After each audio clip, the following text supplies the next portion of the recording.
We have this Jason Holder, who made his ODI debut for West Indies today, wearing shirt number 98. I'm sure it was a special occasion for you, Jason, to represent the West Indies at the international level. Yeah, it was a very good moment for me. Just unfortunate the way the game went. But me personally, I really enjoyed it out there. Felt like I belong, and I would like a long career here. You had a chance to bat. You saw the hangout. You stayed at the crease for quite a bit.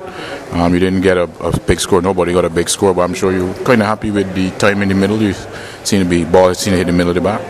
Yeah, it was good to spend some time in the middle. Obviously, coming into it, probably was a little bit nervous, but I got over the nerves fairly quickly, and just tried to buckle down and spend some time in crease. I know if we had built a partnership there, the game would look a lot different. Okay, and then you bowled. Everyone was impressed with the way you bowled it.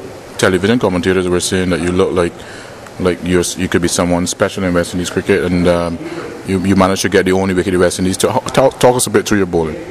Well, it felt good, my rhythm felt good today running in. I wasn't nervous, surprisingly. I just felt like I just needed to hit the straps, probably a little too short, but the guy Maxwell was going at us fairly rapidly, so I had to keep him quiet and then try to nick it on.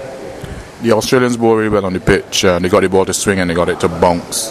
You're quite tall. Did you find that you got it to bounce as well, or was it kind of pitch that you enjoy bowling on?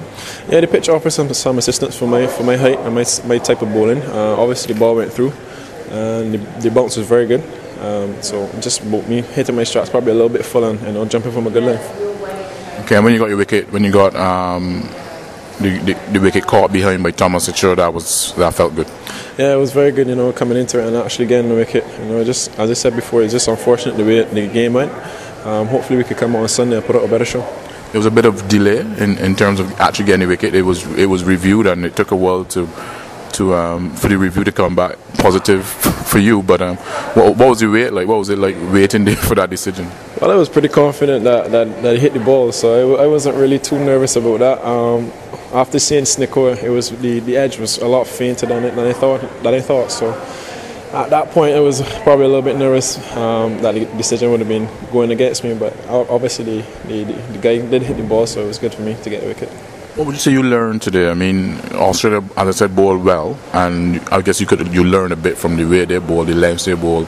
They're more used to the conditions than you would be. And then when you bowl, what would you say that you learned the most today about international cricket? That's something that you probably didn't know before. That's a pretty difficult question. What I could pick up from the Australian guys is that they bowl a lot fuller, and they gave the ball enough time to swing and create whatever movement they could extract. If that's the only thing I can really pinpoint, just trying to bowl a bit fuller on the pitches. Okay, and do you find that you were up on pace? I mean, the pitch was a seamer-friendly pitch. Do you find that you were up on pace more than you were previously in your career?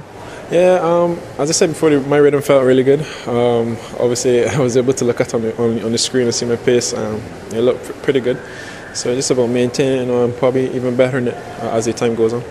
And you're a graduate of Sagicor HPC, so I'm sure you'll sort of want to pay tribute to the work that was done there with the coaches there. Yeah, I'm very grateful for that 2-year stint that I spent in the HPC. Obviously, you're reaping the results as time goes on, and it was very beneficial for me. It's a very big eye opener in the sense where I got to understand my game a lot more and worked out a few technical errors I had. And Sunday, West Indies 1-0 down now, needing to rebound. What's the mood in the camp looking like? What's it going to be come Sunday?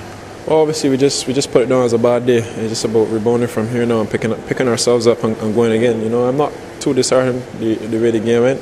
We all have bad days, so it's just about us regrouping again and coming strong for Sunday.